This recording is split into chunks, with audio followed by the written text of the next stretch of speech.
बिहार में जो वित्त रहित शिक्षा नीति लागू है उसके संबंध में पिछले 15 वर्षों से प्राध्यापक कॉलेज में पढ़ा रहे हैं।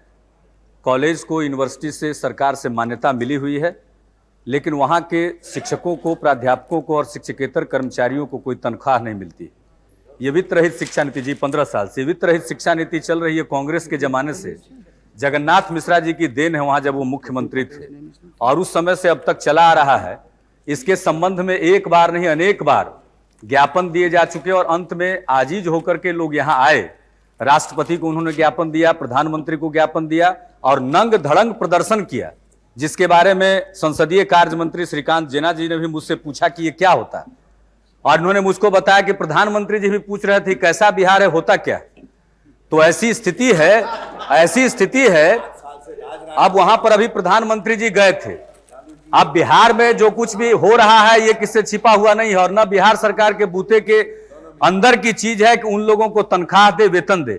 न्यूनतम मजदूरी कानून इस देश में लागू है, लेकिन जो पढ़ाते हैं और कॉलेज में शिक्षकेतर कर्मचारी हैं, उनको कभी कभी वो जो विद्यार्थियों से ट्यूशन फी वसूला जाता है, उसके चलते किसी को 100 रुपया, किसी को 150 रुपया माहवार मिलता है, और कहीं कहीं तो यह भी नहीं मिलता है। यह स्थिति कुल मिलाकर के 2 लाख के करीब ऐसे कर्मचारी हैं।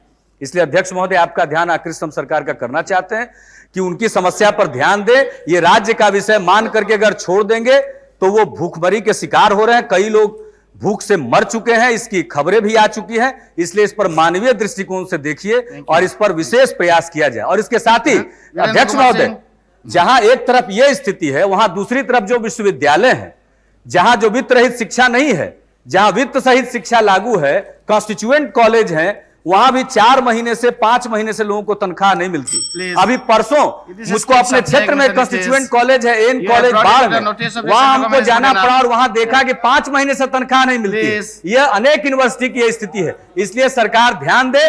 पता नहीं सारा पैसा जनता का कहां चला जाता है।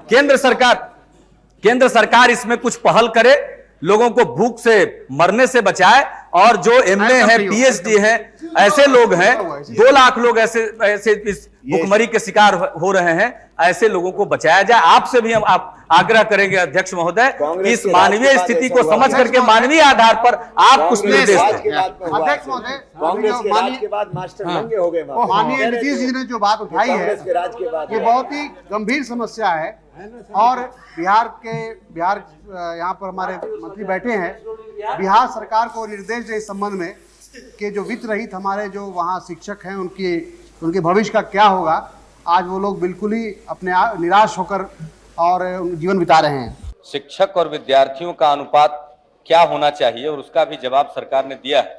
तो मैं आपके माध्यम से सरकार से जानना चाहता हूं कि क्या शिक्षक और विद्यार्थी अनुपात को लागू करने के लिए जो एक आइडियल स्थिति है, आदर्श स्थिति है, उसको एनफोर्स करने के लिए सरकार कौन से कदम उठाना चाहती है। मैं सवाल इसलिए पूछ रहा हूं कि कंकरेंट लिस्ट में है और आप डायरेक्शन इशू कर सकते हैं, सुपरवाइज कर सकते हैं, देख सकते हैं। और दूसरी बात, जो अनरिकॉग्नाइज्ड मेडिकल कॉलेजेज हैं, आपने बताया कि इंडियन मेडिकल काउंसिल स्टैंडर्ड से कोई कंप्रोमाइज नहीं करता और करना भी नहीं चाहिए किसी भी कीमत पर। मेडिकल एजुकेशन और डेंटल एजुकेशन के स्तर के साथ कोई इसमें समझौता नहीं होना चाहिए। उस हालत में जो अनरिकॉग्नाइज्ड मेडिकल कॉलेजेस चल रहे हैं उसको बंद कराने के लिए सरकार कौन से कदम उठाना चाहती है? ये बड़ा ही महत्वपूर्ण विषय है। चर्चा होनी चाहिए। आप भी मान लीजिए, आप बैठ जाइए, आपको नोटिस देना चाहिए हाफ एन आवर डिस्कशन के लिए। आप नोटिस दे दीजिए, देखा जाएगा। ये सवाल का जवाब है तो आप खुद बता दीजिए अध्यक्ष महोदय। मेरे प्रश्न का अगर उत्तर आ गया हो तो मुझको कुछ नहीं कहना है, आप स्वयं देखिए। सर, ये टीचर स्टूडेंट रेशियो को कैसे मेंटेन करेंगे और अनरिकॉग्नाइज्ड मेडिकल कॉलेजेस को बंद करने के बारे में क्या करेंगे अगर उसका रिकॉग्निशन मेडिकल काउंसिल नहीं दे सकता, ये सवाल था। इसका जवाब तो नहीं आया sir. Sir, at the moment the government do not